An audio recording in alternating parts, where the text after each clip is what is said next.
Hello, friends. Welcome to Empty Cloud Monastery. We're here with Bhante Sanathavihari this evening, who is visiting from California. And welcome to all our friends online who are watching. Hello, Kumu. I love to always see you there. You're very, very punctual. Every live stream is great. And welcome to Roy and Rick, and welcome to everybody else that I see as a little number on the screen, but they haven't checked in and said hello yet, just yet. So this evening, Bhante Sanathavihari will be talking about difficult situations. So without further ado, I'll pass it on to Bhante and we'll take it from there. Thanks, Bhante. So first off, I'd like to thank our most senior monk here. I'd like to pay my respects to Bhante Somita, and also pay my respects to the rest of the members of the Sangha, and to our Buddhist friends here in the live audience and around the world. Starting off with our respect to the Buddha also. Namo tase bhagavato arahato Samma Sambuddhase. Namo tase bhagavato arahato Samma Sambuddhase. Namo tase bhagavato arahato Samma Sambuddhase.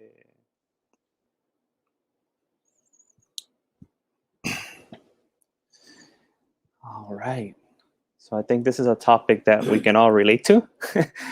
At one point or another in our lives, we've had to face difficult situations. So I'd like to start off with an example, very popular example from the suttas. So there was a monk who wanted to go to how can you say, like a frontier area of India at that time. And before the monks would leave, like today, all the monks have to ask permission from the senior monastic. So this monk went to the Buddha and he said, Bhante, I'm thinking of going to this place, to teach Dhamma. And the Buddha said, friend, they say that people there are very rough. It's the hood or something like that.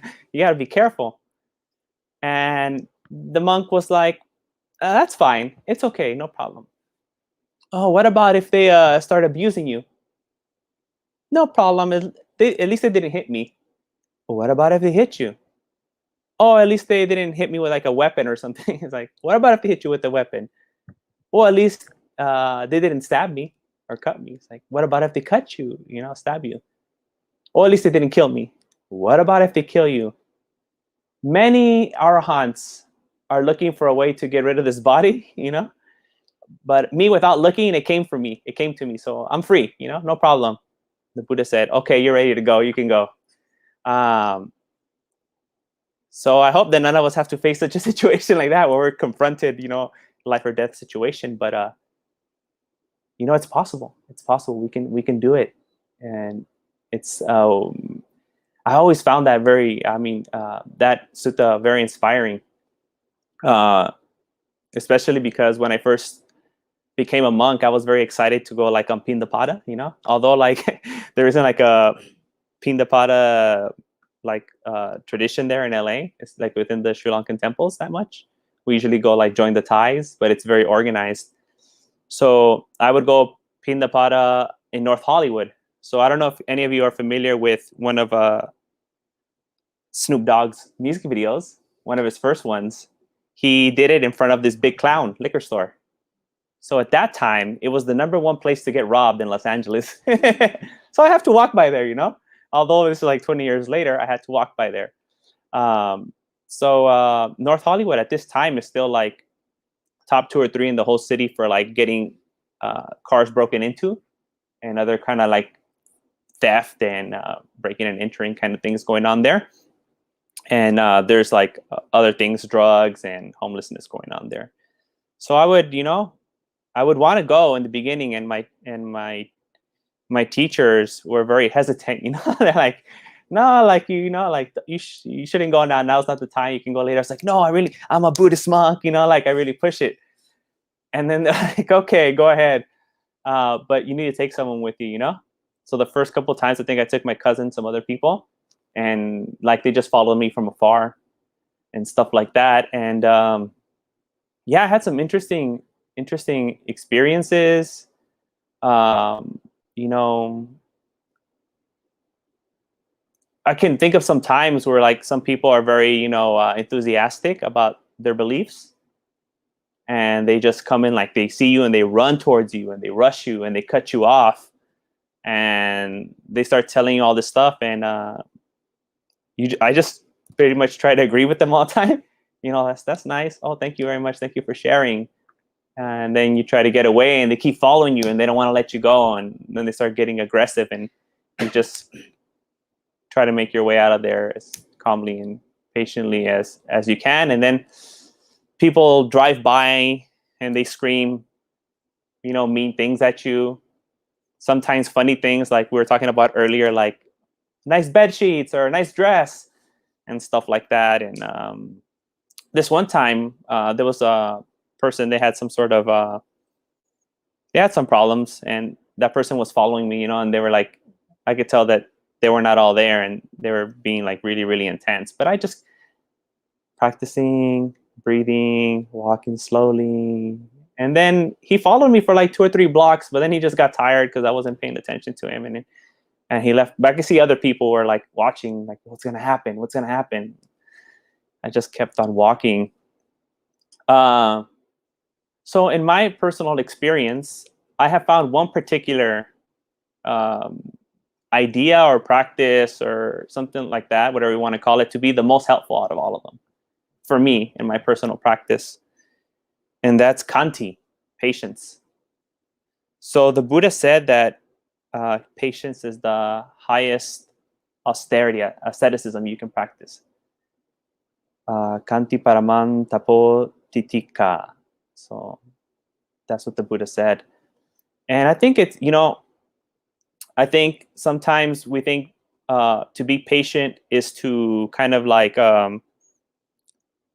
let ourselves be defeated, or like we're losing, or like it's a level of humility that we're not willing to go to, or it's something too difficult. But the way I learned patience wasn't like trying to jump to the big things, like my boss, or getting in an argument with a loved one, or these situations on the streets. Actually, even before I became a monk, when I first started practicing meditation, is when I started to learn to deal with difficult situations by practicing patience. So when I first started going to the temple to practice meditation, I couldn't sit properly like this. Like my knees were not like this.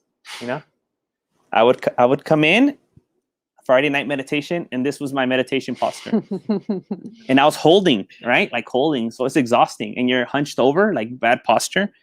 It's so difficult. There's a lot of pain. So then eventually I'll let it go, and I'd be like this, and my knees would still be high. And I'm like, and your knees start shaking and stuff, and you're like cold sweating. And it's just so painful. So painful. And so many times I was like, what am I doing here? Like, it's Friday night. I can be out with my friends having fun. But I was like, I'm just going to stick through it and see what happens. So I learned to deal with being uncomfortable. In a difficult situation basically means just being uncomfortable, being in an uncomfortable position. And I found, learning to be uncomfortable with just sitting really after some time translated into learning to be uncomfortable with other things. Because I learned that, it's not the end of the world. If my knees hurt, or if my back hurts, or if my whole entire body hurts from meditating, I really learned to practice patience, to practice tolerance with myself, just sitting there. And little by little, I started noticing it, applying to other things. I wouldn't get as angry. I remember from one meditation at night, I was heading back to my house on my bicycle, and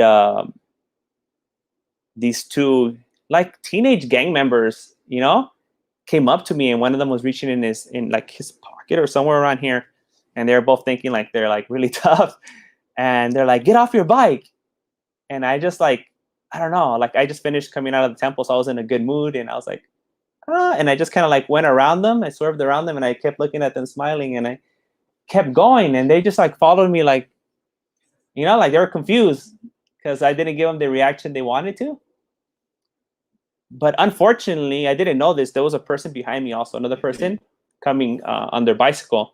So when I stopped at the light, I looked back, and this person's like rushing really fast, and he's like, "Oh, they try to knock me off of the bike." I was like, "Did they touch you?" He's like, "No, but they blocked me." I said, Do you want me to call the police?" He's like, "No, no, no." And he left. I still called the police because, just making sure these things get kind of, there's some awareness about what's going on in the neighborhood. But yeah, so like, I think part of me being able to not like get angry or scared is learning to be okay with being uncomfortable. I mean, it was uncomfortable when I saw them coming towards me. Living in LA, I already know what's going to happen. There's a certain outcome that always happens when these things happen. But I didn't have this strong aversion to it, although I knew it was dangerous. And I think when you're in that position, when you're in this patient, calm position, you're able to respond better.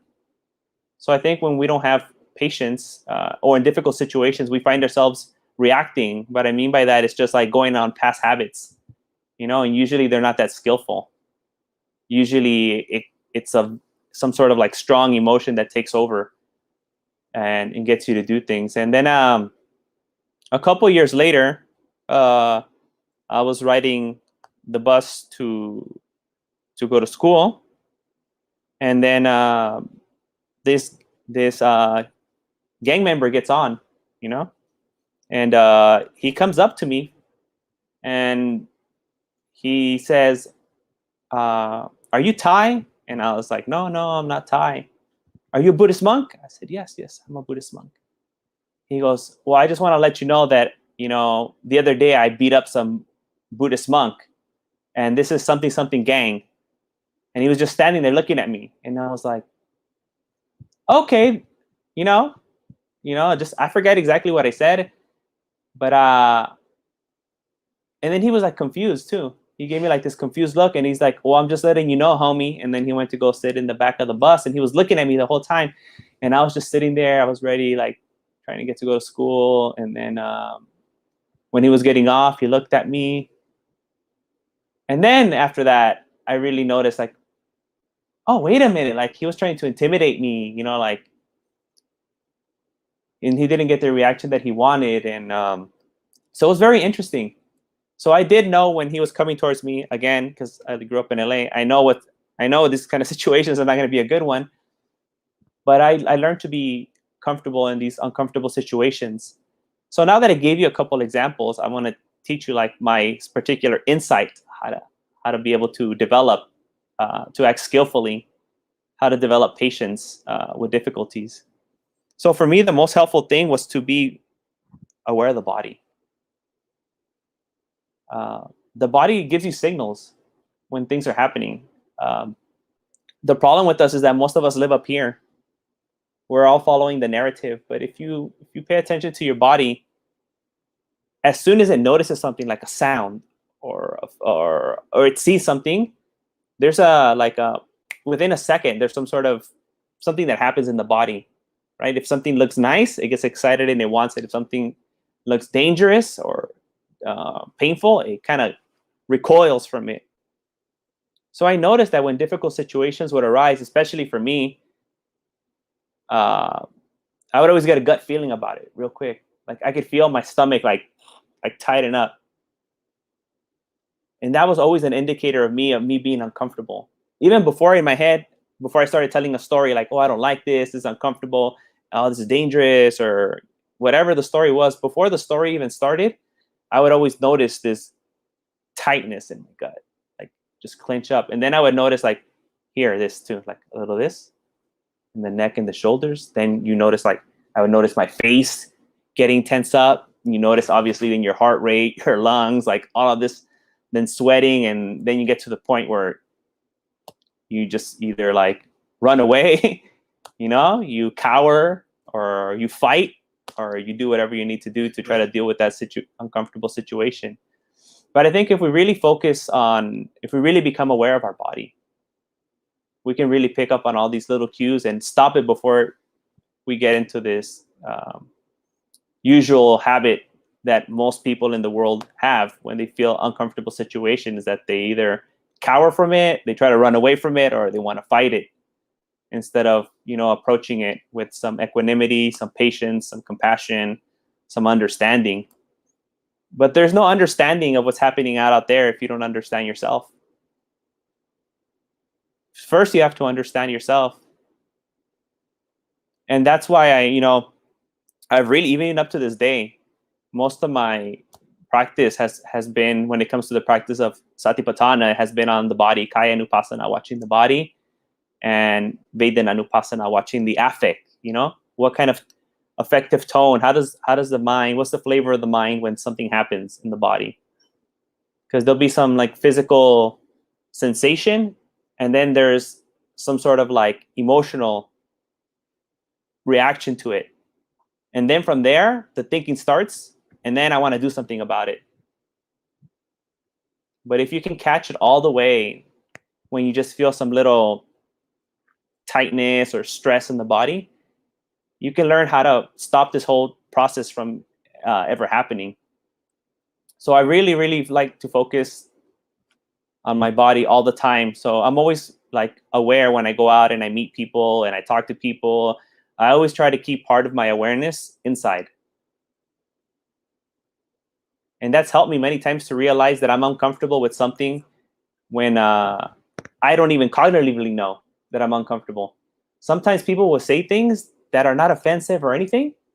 It just seems like regular talk that people have. And I'll feel my stomach a little tight. And like, wait a minute, like, I don't like this. Like, why don't I like this? Like something is going on here. So then I have time to kind of look at it and see what is it that's bothering me. And it really shows me like a lot of the stuff that I'm caught up on. A lot of my hangups, we all have our own like personal hangups and our preferences and dislikes. And being aware of my body has really taught me to be more aware of like my biases, my prejudice, my desires, the things that I crave, all of these things. But, you have to give yourself the opportunity to be uncomfortable. And I think meditation is the perfect place to be able to learn how to deal with difficult situations, because you're in a controlled environment. Like we're here, we're sitting, you're safe. There's a certain time period. You don't have to worry about like, oh, is someone going to walk in? Do I have to go to work? The phone's going to ring. Like now is the time when you're meditating to learn to deal with being uncomfortable. So I invite everyone, when they're practicing meditation, when you feel that you're uncomfortable, when you feel that you're in a difficult situation, when you feel like you can't take it anymore, just chill out for a little bit. Hang on. Just give yourself another 3 or 4 minutes before you do the adjustment that you have to do, or before you end your meditation early, or whatever you usually do when meditation gets too uncomfortable, or you start daydreaming. You're like, well, I'm not going to meditate anymore. I'm just going to think about something else because meditation is too difficult right now. It's too uncomfortable. So just, as you keep practicing more and more, try to, patiently endure the situation. And that's later going to translate to other things in the world, as I said earlier. So when, your brother, your sister, your roommate, your wife, someone says something or does something that bothers you, your neighbor like moves your trash can, your whoever has long hair in the house leaves the hair in the shower, the toilet seat's up or it's down, whatever, like there's splashes of someone brushing their teeth all over the glass. Like when you come across these daily things, instead of just that thing, right, you can see the aversion arising in the body. You can see that you don't like it. You can see the emotions coming up, and then that way, if you're aware of this process, you can intervene and you don't go to that person. How many times did I tell you to put the toilet seat down or up, or to, you know, take out the hair from the bottom of the shower? You go to your neighbor and like, stop touching my trash can, and all these things. Because to be honest, when has that ever changed anyone? You know, like when you approach people like that, it's just basically for your own pride to make yourself feel good. It's not going to change what the other person really does, you know? So instead, by practicing patience, we stop ourselves from doing these unskillful acts, stopping our old unskillful patterns from being cultivated. And we develop something new, which is non-reacting. We develop patience. We develop understanding. We develop equanimity. We develop mindfulness, sati. So, you know, other things have been very useful too, like metta meditation is very useful. All the Brahma Viharas are very useful. But to me, it really just started with being aware of my body, sitting in meditation, and learning to deal with these slight uncomfortable. Actually, it wasn't slight, because when I first started to meditate, as I told you, I couldn't sit right. And I had just come back from Afghanistan the second time, and I was like, I'm going to go like on a 7-day meditation retreat, right? Without ever like really meditating more than like 3 hours in a row. And the schedule was like 10 hours of meditation in one day. And I just went for it. And oh no. The first 3 days were just like hell. I remember the first night going to lay down and my knees were throbbing. Like I could feel it pulse, you know, just pulsing. I'm like, oh, tomorrow I'll be better. And it didn't get better. It got worse. And I tried using different cushions, like kneeling, Burmese, cross-legged, like trying to find all the different ways to posture myself. And it wasn't helping. And I was just sitting there in cold sweat, and it was horrible. And then they're very strict. So like if you move, you make any little noise, they're like, stop moving. And you're just like, you know, all tight. So in the beginning, I tried to fight it. I was like, I'm a tough guy. I just came back from Afghanistan. Like, I'm a warrior. You know, I try to fight it, try to resist it. And that just made it worse, you know? Because then I started telling all my stories in the head, like, this is dumb. Like, this is a dumb thing. Why do people do these kind of dumb things, torture them? This is not even that good. Like, you know, I never even wanted to meditate. Like, and you just start coming up with all kinds of excuses to get yourself out of there. And it's funny because the second day in the morning when we woke up to do work around that temple, one person was missing that morning. They just left without telling anyone. And throughout the retreat, people started dropping out, like one after the other, dropping out. But I remember myself sitting there, and there was a point where I just had to give up, you know? I just had to give up. And I was like, okay, I just got to deal with it. Like, I can't run away from it. And I can't try to push it down. And I can't do any of these things. All I can do is just watch it and just be with it and be okay with it. And the pain was still there, you know? It's not going to change the pain, but it changed my attitude towards the pain, and it changed my experience of the place. Now I wasn't like getting mad at the person who's keeping the time. That's always the one everyone hates on the retreats, right? Like, did the guy fall asleep? Is he now watching the timer? It's already been 30 minutes. It's already been an hour. Like, come on. And he's just like, you know, and he's like, oh, he doesn't feel no compassion for us here. You know, like you start thinking that he's a jerk and all that kind of stuff. You start then questioning the whole organization. Like, who picked this guy? Whoever picked this guy's not a good guy either. And it just gets petty. And then the worst thing is that when you come out of meditation, you're still carrying that. So you see the purple like that. You see that person like that, right? And you see the whole place like that. Like you're in a hell. And I went there for Nibbana, right? But I ended up putting myself in a hell. But once I stopped trying to fight and resist and give into these old tendencies of trying to push through and fight it or suppress it or deny it or trying to be a tough guy, it's okay. I'm here. I wanted to be here. This is what I want to do. And my body is not ready, but we're here. So let's just do it. And then it just got easier, you know? It got easier. Pain's still there, but there wasn't all this negative emotion and negative thoughts behind it. And I left so happy, actually, at the end. And my friend came to pick me up, and he brought me Taco Bell. He's like, I figured you would want some Taco Bell. And I was like, I didn't think about it, but yeah, I'll take it. And he's like, you look really good. Like, you look happy. You look all peaceful and calm. I was like, yeah, I'm feeling good, you know? So yeah, I think, you know, when we come to temples or we do meditation retreats, like I said earlier, it's a controlled environment. We can learn to be uncomfortable. This is your opportunity. Don't run away from uncomfortable positions when you're here. This is the time. This is the place for you to learn to deal with all the crazy thoughts, all the crazy emotions, all the body aches, all the drama, and your annoying roommates here at the temple, and, you know, all the stuff that bothers you. Like, this is the place to learn to deal with that. Because, you know, everyone's here to practice, you know, and everyone here, although we all have our problems, we're not intentionally trying to hurt each other, you know. We just have our bad habits, and it bothers other people. So when we learn to develop patience in this safe, controlled environment, we can take it outside, and where it's unsafe, we don't know what can happen. We can drive out of here, and, you know, some drunk driver can take us out, or we can get robbed, or, you know, so many things can happen outside of this place. And so this is the training grounds. Or if you're at home, when you take the time to sit on your cushion or your chair or however you meditate, that's the safe place for you to practice how to deal with difficult situations. You know, to me, I mostly focus like on prevention and training. So when the difficult situations arise, I don't have to try to find some like magic pill to deal with it. And that's like one of my big critiques about like how meditation's taught now. It's like, when you're feeling stressed out, when you're sad, when this, like, take mindfulness, and mindfulness will solve all your problems, you know? And I'm like, well, if you would have just practiced earlier, then you wouldn't have these problems to begin with, you know? Or you'd be able to deal with them better. And then a lot of people that I've met, they said, I practice meditation, Bhante. I try to do this. I try to do that. When did you try it? Oh, when I was in an argument with this person, then I tried, okay, I got to be patient. I got to be mindful.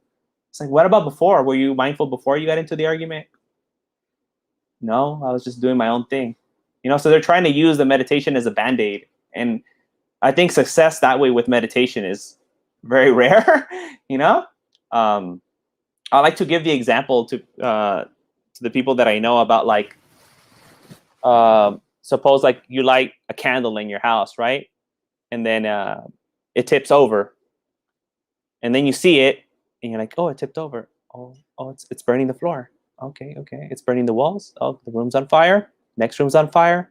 Then you see your house on fire, and you run to your neighbor. Hey, my house is on fire. Help me. He's like, oh, what happened? What happened? He's like, well, you know, I was watching the candle. It fell, and it burned the ground, and it burned the walls. Why didn't you stop it when it fell on the ground and started burning the ground? I wasn't in danger then. It wasn't a threat, so I just kind of let it happen. And I think that's what a lot of us do with our emotions. We're like, oh, it's so insignificant. It doesn't matter. Like, it's okay to be angry. It's okay to feel all these things, whatever. And by the time we try to apply the remedy, it's like way too late. It's not going to work then. So if we practice with small things, like in meditation, like your ankle hurting or your knee hurting or your back hurting or some bugs on you or your neighbor's like breathing too hard, if you can practice with those things, you learn to develop this skill of being patient and being mindful, being equanimous. Don't try to, you know, pull some like Hail Mary play of meditation, like in the worst case scenario out of nowhere when you haven't been practicing every day. It's not going to work. So if you want to learn to deal with difficult situations, you got to do it every day, all the time, every moment, every second, from when you wake up to when you go to sleep. So when the situation does arise, maybe you can even avoid it. But if you can't avoid it, you're well prepared. You know, you're not trying to like do some like MacGyver thing at the last minute, try to make something for you to get out of the situation. So, you know, these are a couple of examples of how I learned to deal with difficult situations. I think some takeaways, I'll just keep repeating myself. One monk told me, he passed away now, an American monk. He said, you know, let's see if I get it right. Tell them what you want to tell them. Then when you're talking to them, tell them what you wanted to tell them. And then when you're about to finish, tell them what you told them. You know? He's like, that's how they'll learn. I was like, I think that makes sense. Yeah, I'm like, that's pretty good. Like, if you just, you know, they'll get it. And then I was thinking about the Buddha in Buddhism. Everything's 3 times in the sutta. I was like, you know, I think there's some logic to that, like saying things and just repeating it over and over and over and over and over again. So that's what I try to do here. You might say, why Bhante keeps like, saying the same thing over and over and over. But that monk influenced me a lot, like on how to give Dhamma talks, because sometimes we're listening, but we're not listening, we're like dozing off, or I heard Bhante say this story, so you don't listen, or you have some pain or whatever's going on. So you're not always paying attention. But hopefully if I say it 3 times, at least you'll get it one of those times. So yeah, watch the body. This is the time to practice, and yeah, I think those two are the main things. I don't know how we're doing on time. I think I'm short still, right? We got plenty of time. Yes. So how about like audience or from there, and then I can go off on a tangent. I can fill up the time. Handayam Dhammakataya Sadhukaram Dadamase Sadhu Sadhu Sadhu Anumodami. Thank you, Bhante, for sharing those words of Dhamma. And we have actually a question here. Well, first of all, hello to all our friends that have joined in. Anita, Joy, Aaron, good to see you. Sanjoy, Mint, Rick, Varuna, Danny, Miguel, Amir from the UK. Wow, that must be quite late there. And hello to Champika. Oh, we have a Champika in the room and a Champika online. Great. And Rick asks, how do we skillfully interact with family members who are hostile and abusive? Because I meditate and maintain an active Buddhist practice. My father and his side of the family believe that meditation and Buddhism are Satan worshipping. They feel compelled to attack and try to force me to follow their fundamental religious beliefs. So, I always try to follow what the Buddha said. So the first thing is like, I try to practice samvara, which means like to protect yourself or to guard yourself. And I think one of the ways is to like remove yourself. That's a way of prevention or protecting yourself. So they're your family members, they're always going to be your family members for the rest of your life. But that doesn't mean you have to you have to be with them 24/7 every day. And if you know that there's certain times where they're going to act that way, then you can avoid those times. And I mean, Americans are pretty good at only visiting their families like twice a year, right? Like Thanksgiving and Christmas. So you just got to survive those 2 days if you're in the American culture. That's like, right? Isn't that like a meme about like, you're enlightened if you can survive Thanksgiving with your family? Something like that without getting angry. So I would just say like, if it's that bad to that extent, then the easiest thing is just to not be around them. It's that easy, and you might say, well, it's conflicting because you love them, but also they're doing these things. But there's nothing wrong with getting away from a bad situation. If it's bad, if it's toxic, just get away from it. I don't think it's skillful to be like, well, I'm a Buddhist, so I have to be, like okay in being in all these bad situations. Like, no, if it's repetitive, if it's always happening, if you're always being hurt and attacked, you need to get out of there somehow, some way. You need to find we can't always try to, use meditation as the only tool that we have to these situations. Sometimes the tools are just very mundane and they work very well. So, let's not always look for some like metaphysical answer or some meditative answer to our everyday problems. Sometimes just getting away, moving away, not being friends with those people, not associating with them, finding a new job, or switching up your schedule so you don't have to interact with them. I think some common sense is so I know it's difficult because relationships are complicated and they're your family, but to the extent that you feel comfortable distancing yourself from them, try to do that first. And then when you do find yourself in those situations, hopefully your practice helps you deal with it more skillfully. And then also when those things happen to you, you can rely on your practice to process it also.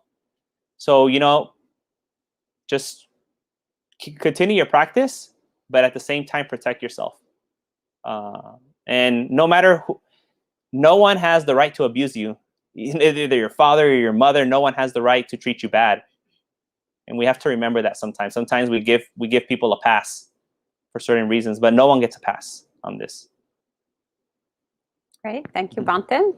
Anyone in the room has questions? Well, then I'll pass on to Jonathan, who says, could you please explain how perspective can allow for ill will regarding the fetters?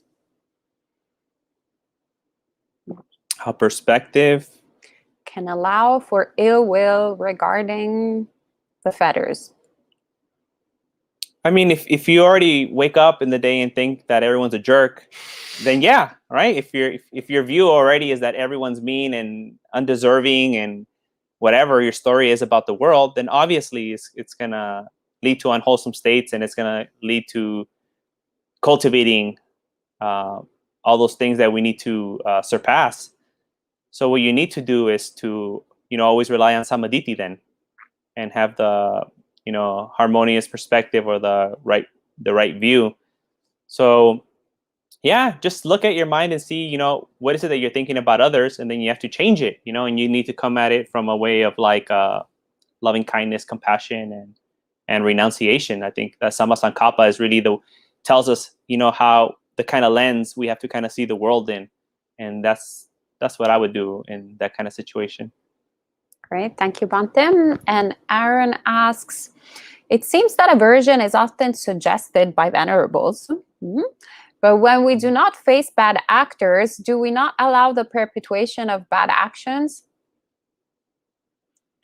So I think. Like we have to be the heroes and have to save the world and stop the bad guys, cops and robbers? I'm not sure. I'm ESL, so I'm a little confused. No, so yeah, depending what role you have in society, there's different responsibilities that people have in society, and if you're just a regular person living at home, it's not your job to stop the bank robbers or to stop abuse in someone else's house. Maybe you have an ethical responsibility to report it, but by avoiding unwholesome situations, I really think that we're avoiding making another victim, which is us. Sometimes us wanting to save people, we can make ourselves into another victim of the same situation. So there's people to deal with that. There's ways. There's everyone, depending on their place in society, has different obligations to their neighbor's safety and the community safety. And whatever you can do according to your capacity and your role in society, then do that. But don't ever put yourself, don't cross the line because you're not trained for that, or maybe you're not ready for that, or the person that sees you might not respect you, or take any consideration for what you're doing, and just make you another victim. Great. That's Roy asks, could you describe your daily meditation practice? Yeah, so usually I wake up in the morning and I'm just like, I'm so tempted every day just to stay in and keep sleeping. So usually what I do is like I basically like roll out of bed like a zombie, like not even fully conscious, and then I just start sitting. Like I sit in it because the last year and a half I've been by myself. So then I have my little seat next to the bed, and then I'll just start sitting, and then I practice my meditation. I usually do in the morning kind of like a zazen practice, I would say. It's very like open awareness, objectless meditation, and I just chill there. And yeah, that's what I do in the mornings. Then I'll do a little chanting. And then during the day, when I find time, I'll do some other meditations. I try to do always some walking meditation during the day. At night, I focus more on like metta, just because like I don't want to dream or anything, and I want to sleep well. And then I'll do some chanting. But what I've been doing a lot recently is I've been thinking about like the enlightened beings. So like I'll do my metta meditation, and I'll bring in like, recently I've been thinking a lot in my metta meditation about like Arhat Sivali. And actually some Bangladesh person told me if I needed anything, and he actually brought me a picture of like a big scroll of Arhat Sivali from Bangladesh, and I have him right in front where I sit. And I just like, if my meditation gets difficult, I just look at Arhat Sivali, and then I close my eyes again and I keep practicing metta.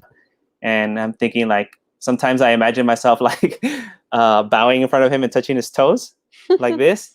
And then he's like smiling at me and like he goes like this, like, it's okay, Sanathavihari. And I don't know, like that's just something that I added, like that's my own personal practice of just like thinking about Arahant Sivali. And he was the foremost in requisite. So like he never went hungry. He never needed ropes. He always got everything. And when the monks were going to travel, the Buddha was like, you got to take this guy with you, he gets everything. And, my monk's life, I felt very lucky to be a monk. So I've kind of felt like, that he's my patron saint, like coming from a Catholic perspective, that's like my patron saint, Arahant Sivali. So yeah, I think that's probably the most unique thing about my own personal practice. I have a lot of imagery and devotion towards Arahant Sivali. Great, sadhu. Thank you for sharing that, Bhante. And Rick says, thank you, following up to the question from before about the parent and the family. Thank you, Bhante. The truth is some of them are frequently abusive to others. It is not surprising they're abusive when others don't have the same beliefs. I accept things as they are. All right. Well, good to see you, Putrika. Welcome. And hello to Kevin. Good to see you. And maybe I'll ask a question if there's nothing here. Ian, you have something?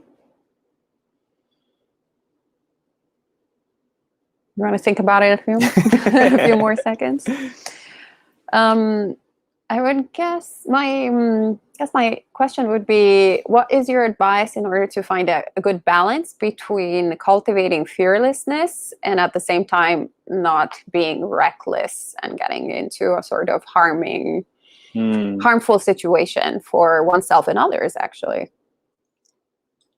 The way I understand what you said, it reminds me of how sometimes people think equanimity or patience means you need to be like a martyr or something, or like, you have to be able to take abuse from people because you're patient, and a patient person would be able to endure all that abuse. So there is a delicate balance between,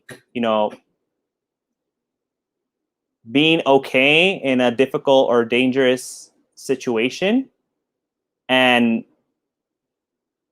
actively looking for places, to like put yourself in so you can practice to test yourself, or staying in a situation for you to show how patient or how, righteous you are. I'm a very good Buddhist, so I'll just stay here and let this person abuse me. So there is that kind of like temptation all the time. And I think the best thing to do is you have to be honest with yourself. What are your motivations? Like, why are you practicing patience? And in those moments that you catch yourself where it's not as skillful, why am I doing this? What's the purpose of this? So I think in all like contemplative, spiritual, religious practice, it's always very tempting to, like, I don't know, like try to be a martyr or try to prove to yourself or others that you're very spiritual, and you put yourself in bad situations. And I think that also happens with patience and equanimity. You just got to be honest with yourself. That's what it takes. And most of us, it's hard to be honest with ourselves. We try to justify it, like, oh, an Arahant wouldn't move. You're not an Arahant, so you need to move. So be honest with yourself. Great. Thank you, Bhante. I had a question regarding practicing patience. Do you recommend, or do you ever look at the Nietzsche of the impermanence? Like, for example, you talked about pain. Looking at the impermanence of pain and seeing it changing as a way to develop patience or cultivate patience, knowing it's changing, it's going to change. Like, definitely, I think, for pain, that's probably like the place where I found that like realizing that it's impermanent gives you the ability to be patient and to endure it, because you're like, and if you're in a lot of pain, you notice that it pulses. Like, it's not always that intense. Like, it peaks and then it'll like go away, and then it'll like peak again, and then it'll go away. So if you understand that this process that's always changing, if you understand the impermanence of it, even though you're going to sit, it's going to end soon. Like, you're not going to be sitting for your whole life, and you're not going to be experiencing that pain. So yeah, definitely contemplating the impermanence of whatever's happening definitely helps you practice patience.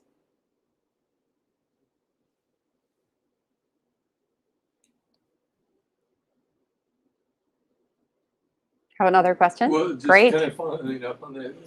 And then would you say, for example, in larger situations, such as, I know, for example, the pandemic's been really difficult for a lot of people, but it's one of those things that's going to happen. Things go up and down and up and down, and realizing because of the impermanent nature of everything, like it's going to change. The pandemic's not always going to be here. It's going to change. It's going to look different. Or even when we experience bad situations in our lives, financial difficulties, sickness. Are those other times that you recommend also looking at the impermanence of it, or just knowing, like, I'm the nature to get sick, I'm the nature to die, like those things are going to happen.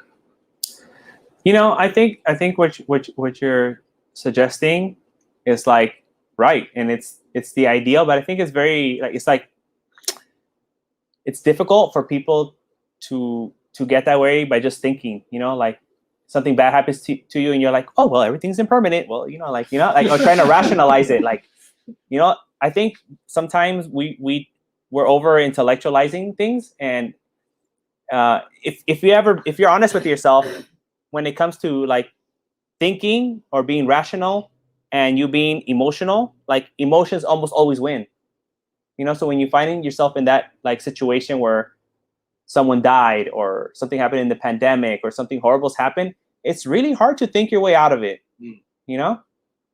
So I think this like contemplating impermanence is really good as a preventative practice to like kind of train your view of the world. So when you do come into those situations, you're ready for them. But I find it very difficult, to like, you're not going to come up to someone whose family just died, hey buddy, everything's impermanent, It's based on conditions, So like, I'm very skeptical about using, thinking your way out of things in the situation. I think they're more useful, like as a training ahead of time to change your view of the world, so you can have the right view. So when you do come into those situations, you can deal with them better.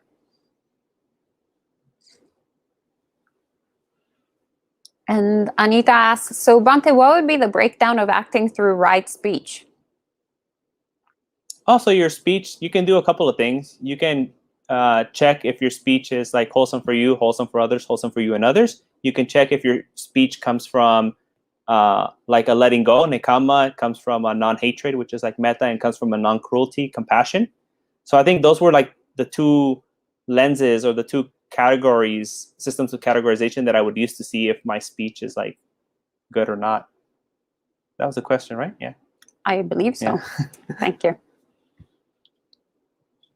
I'd say I feel like right now I see some kind of confusion sometimes with like this self-care culture where there's a lot of people who are like, maybe this situation too difficult for me, or this person's asking too much of me, I need to take care of myself, let me just practice self-care and just like not do anything here because I need time to myself.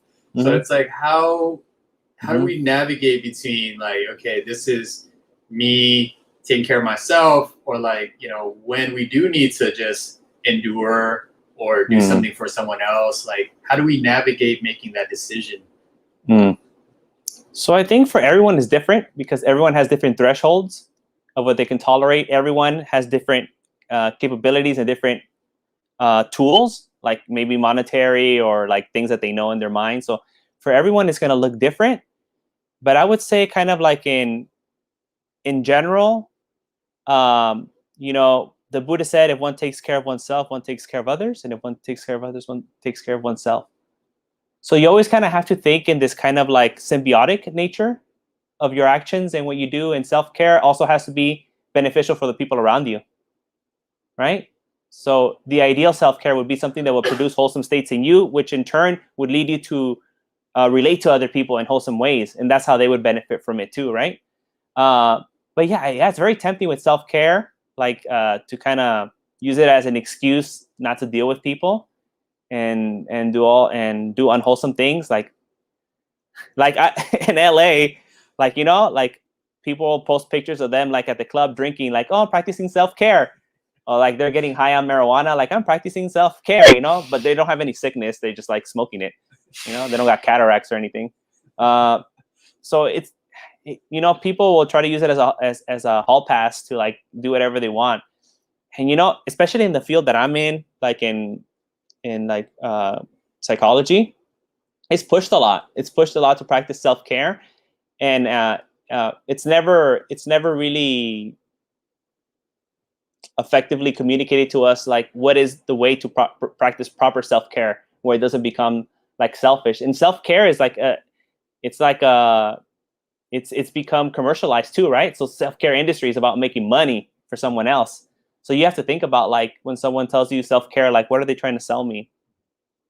Like, do they really care about me, or are they trying to me to like download an app, or trying to get me to go to like Palm Springs on a retreat, or they want me to buy like their crystals or something else, you know?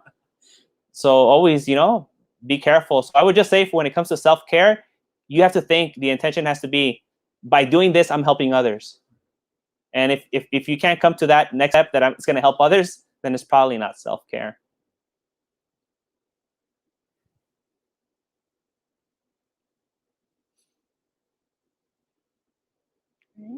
Oh. Kind of building off of like self-care, do you have like a practice for having patience for yourself? Like if you're like kind of like having thoughts of like, oh, like I don't know, like regrets about XYZ, like having patience, like is there a process for you? That's the hardest one. That's the hardest one. You know, I find it relatively easy to practice patience with others. Because I'm always thinking like, oh, I must have misunderstood it, or they had a bad day, or if if it gets really difficult, they're all delusional and ignorant. Like, you know, I can go fall back on the Dhamma. But with yourself, like, you know, I'm highly critical of myself when I'm trying to achieve certain goals, like academic goals, or if I'm doing translations or any kind of, you know, something that I'm producing. I'm highly critical. So then I have to remember that, like, you know, I'm also a human being, you know, and I'm also like them. And then I have to treat myself the same way I'd want to treat others. So in those situations, I think I rely more like on like the Brahma Viharas, Metta, Karuna, and Mudita, and try to remind myself like, hey, you know, would I be telling my friend the same thing I'm telling myself? I'd be like, no, I definitely wouldn't. You know, especially as a monk, I'd be like a horrible monk. And I'm like, okay, so I shouldn't do this because I wouldn't treat others. I wouldn't treat others that way, the way I'm treating myself.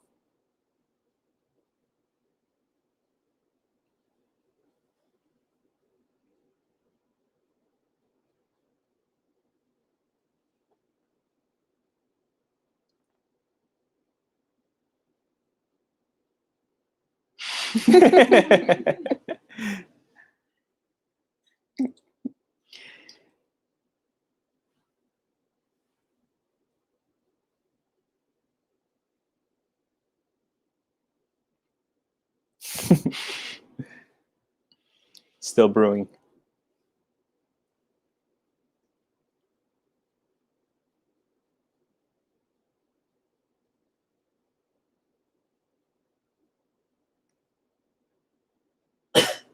This is relating to the precepts, because I read sometimes that I'm guessing this is written for lay people, that the precepts act like guidelines, kind of like do your best. So I'm wondering like what's your advice in terms of like following precepts for lay people? What should we prioritize, and how should we approach following the precepts? So, you know, my approach to following the precepts is like really not to focus on them. even on when it comes to like Vinaya for the monks' rules, I really don't try to like start counting every single one and be like, oh, this and that, and like I gotta do this, I can't do that. Actually, everything's like I can't do this, I can't do that, I can't. I don't focus on all the things that I can't. So what I try to do is I always come back to the second step in the Noble Eightfold Path, which is renunciation, non-hatred, and compassion. So if you develop renunciation, which will lead to generosity, giving, kindness, sharing, and if you if you develop non-hatred, which will lead to loving kindness, goodwill towards others, and if you develop non-cruelty or violence, which will be like kindness or compassion, then you'll never actually break any of the precepts. So if you take the precepts as like things that I can't do, or if you, it becomes difficult to practice them, because then you see them like, well, it's not letting me be who I want to be or do the things that I want to do. But instead of trying to follow the precepts, you become the person that you want to be. And then that way you don't have to worry about, these other rules.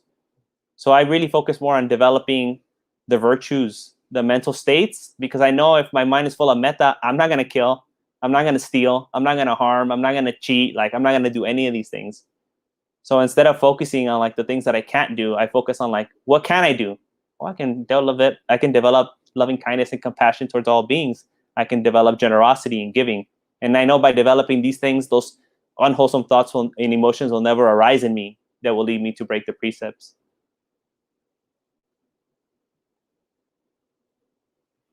And Rick online asks, I recently asked Ajahn Pasano this question. What practices help to cultivate faith and resolve? I would love to hear your reflections. So this is a tricky question because it means you're going to be compared to Ajahn Pasano, an almost 50 Vasa monk. I should be like the Arahants when someone comes in and asks them a question because they didn't ask it to the Buddha. Be like, but you were in the Blessed One's presence. You had the opportunity to get the answer from him. Didn't you understand well, And then they're like, oh, Bhante, yes, but we want to hear from you also. So I get it, You also want to get another perspective from it. But you should take Bhante's first before mine.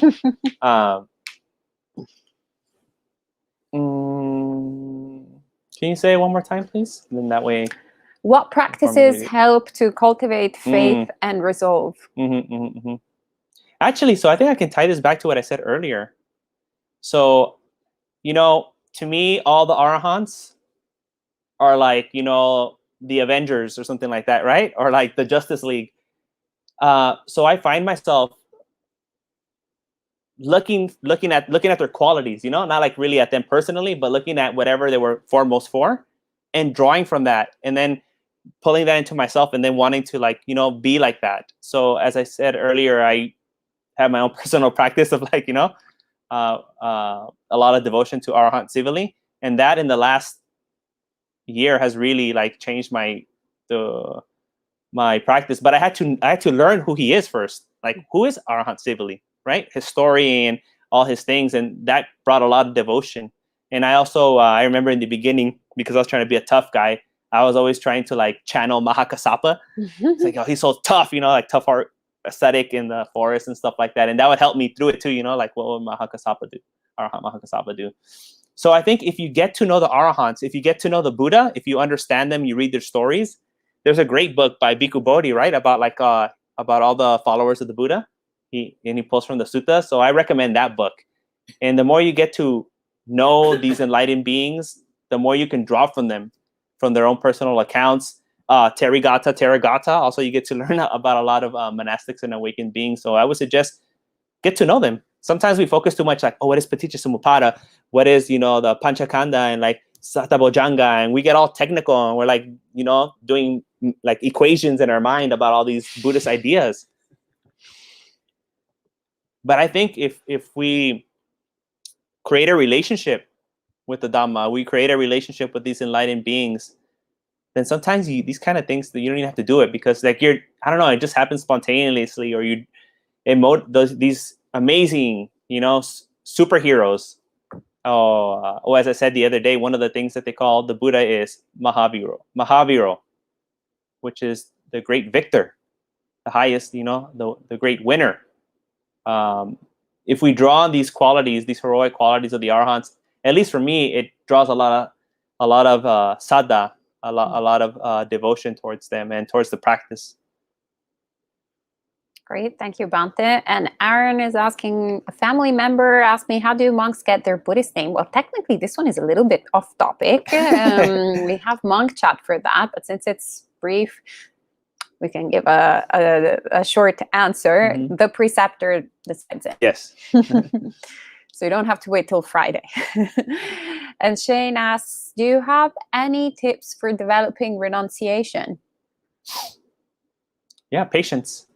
Because usually the opposite of renunciation is you wanting to get your way, or you wanting to get what you want. So letting that go, practicing patience, just seeing how the craving arises for you wanting to get your way, and you let it go. You know, I think a very important part of like when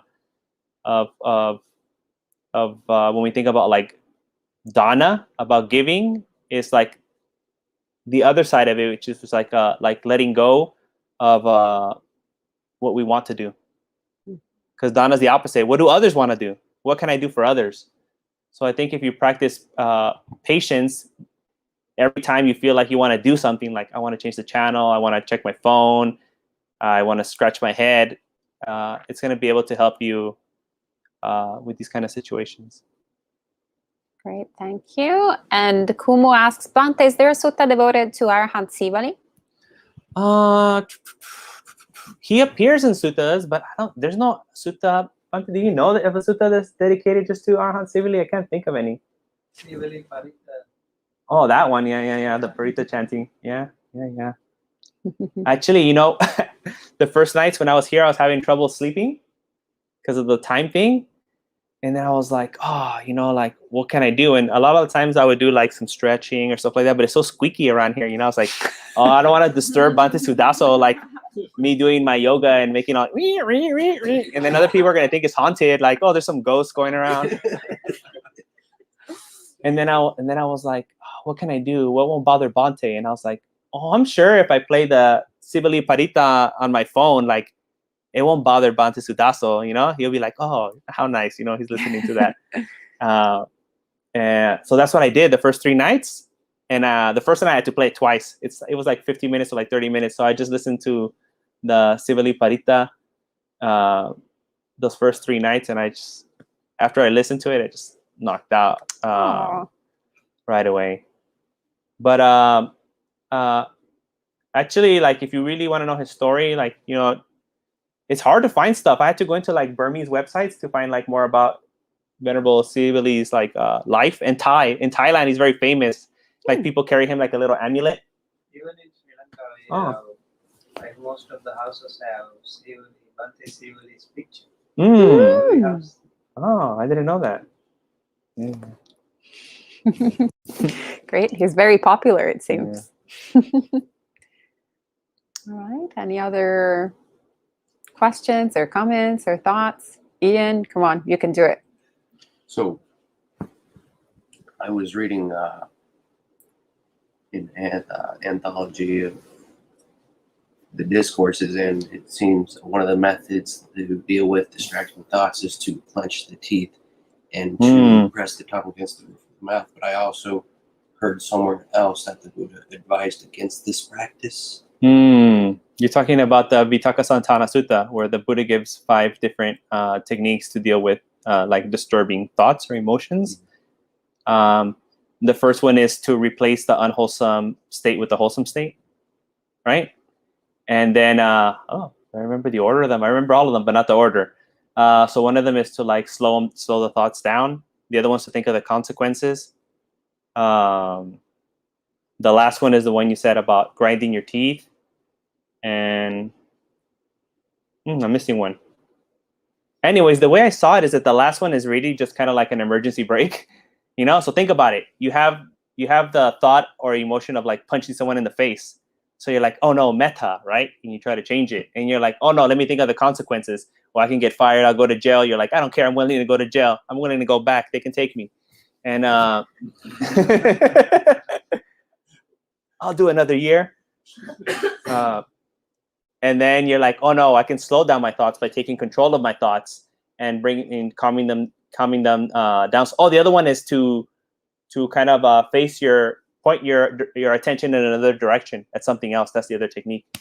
So then when none of those work, what are you left with? Like punching the guy in the face, right? So instead of that, you're just like, I'm not gonna do it, you know?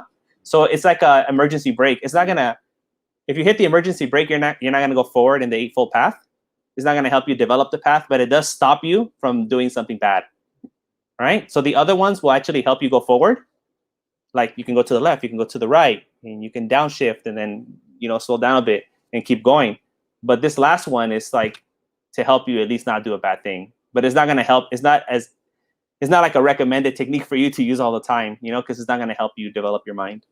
That's the way I understand it. Last time Ajahn Kovila was here, remember he said the word slide for these techniques. Oh, he has. Yeah. Remember the words he said? I don't remember the words, So but like he the said slide. He So creates the technique. acronyms. Acronyms? Oh. Yeah, acronym. It's a good way to remember things. Yeah, and also very good memory, Bhante. And Gita confirms that yes, in Sri Lanka we do have Venerable Sivali in all Buddhist homes. Also, Champika approves all the Sri Lankans online and offline are approving, so it's confirmed. And Rick says, some teachers encourage practitioners to approach meditation practice as if you were in boot camp. Other teachers encourage gentleness, love, and kindness when engaging in meditation, at home or on retreat. What attitude or approaches have been helpful to you and to those who you have taught? It's funny because I contradict myself on this all the time. So people who have been on retreat with me, like Diana, know that like the drill sergeant comes out of me and like it's very like robotic. Bhante boot camp, yeah, that's what they call it. But that's not my intention. I'm just, my intention is just like, I'm like, these people, they dedicated their whole weekend to come here, right? They could have been working, they could have been at the beach. Like in LA, there's so many things to do. I'm like, I want them to like really get the most they can out of this time, right? So maybe I micromanage everything and put a lot of meditation. There's not really a lot of time for breaks. People are like running to go to the bathroom. There's not enough time and they have to come back. But my initial intention behind it is like, I want them to really get like what we say over here, like their money's worth, right? Like they're not paying anything, but I want them to get their money's worth to make the best out of it, right? So although it seems like very tough, my intentions is always like, I don't want them to think that this was a waste of time. And I respect their time that they're giving to do this. And I just want them to, I want to create a safe environment and an environment, because if you give too much free time, people are talking and, they start hanging out in little places and stuff like that, which usually happens on every retreat. You always find like a group of people trying to talk and stuff like that. So I just figured like, if I don't give it any opportunity, they won't do that. But always I try to come at it from a position of loving kindness. And recently I learned something very beautiful about the Zen master Hakuin. So Hakuin, he's known for having like some sort of like psychotic episode. That's what people think. Like he had some sort of big problem, and he was already an abbot of a temple. He had some like existential crisis, and he went around all the Zen temples in Japan, and they're like, just keep sitting, zazen, And he's like, that's what I've been doing. That caused the problem. Like I'm not getting better. So then he decided to go out of the tradition, and he went to like a Tendai monk, a hermit that was by himself. And this hermit monk said, you know what? Like you're being too uptight about this. He's like, let me show you some techniques. And one of the techniques that he taught him was, imagine that there's like a stick of butter on your head, and then like it starts slowly melting, and like that melting is kind of like loving kindness or compassion and relaxation and tranquility, and slowly it covers your whole body. I wouldn't feel nice with like butter all over my body, but maybe that was something people were into in those days. I don't know. But I've actually tried it, and it does feel good. And then Hakuin learned more techniques from him. But when he went back, he says that he changed his approach of how he ran the temple. Before, he saw himself like the boss and telling everyone to do. And then he says now he saw himself like the mother of all the monks. And he completely reorganized his temple. So I think, we can learn from these ancient masters. And I think the more skillful ways to come from metta, karuna, mudita, and upekkha. Although like in my case, it still turns out being like very rigid and military style. I don't know. I got to work on it. Sorry, guys. Well, they're all here. So you have returning customers, returning non-paying customers. Yeah. So there must be some good to it. And Frank says, I love seeing you talk. I think it's pretty unique that you appeal to the Hispanic Mexican community. I want to be very much part of the Chicano Mexican Buddhist community. Well, great, because I'm putting a link to Bhante's YouTube channel, Monje en la Modernidad. Yes. That's the right Yes, accent. yes.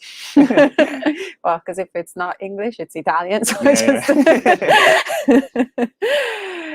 pronounce it that way. Yeah. So Bhante has a whole YouTube channel in Spanish, right? Yes, mostly, but he also teaches in English, obviously. And if you're in LA, you also have the opportunity to go and visit him in person and attend his drill sergeant retreats. So yeah, you can be in touch in that way. And also Rick is a big fan. Yes, Osby, everybody very happy.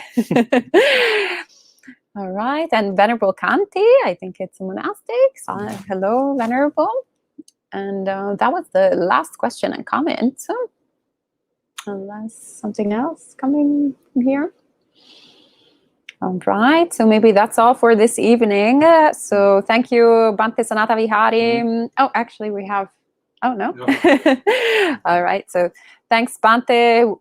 Bhante Sanathavihari will be sharing again some Dhamma tomorrow together with all the other monastics. We also have Bhante Sumita that we were expecting actually in a couple of days. So we hadn't scheduled him quite yet, but tomorrow evening actually there will be Sangha panel on the subject of, I believe, impermanence. And so you will get to see Bhante Sumita there together with some other of the resident monastics. And of course, tomorrow morning, as usual, Sutta study, as well as Friday morning, 8 a.m. New York City time, and then monk chat. All your lingering questions on Buddha, Dhamma, and Sangha, you can bring them at 7:30 p.m. New York City time on Friday. And if you are around in New Jersey, so close to the monastery, you're welcome to come to the temple this weekend. So we have actually two different things. On Saturday, we have, well, it's at Sadha Puja, so the Sangha will enter the rains retreat. So you're welcome to come. There will be lots of different activities and different ceremonies happening throughout the day. And then on Sunday, I see on the schedule that there's a volunteer day. So you can help us clean up the temple after the party on Saturday. All right, so we can end the evening with 3 sadhus.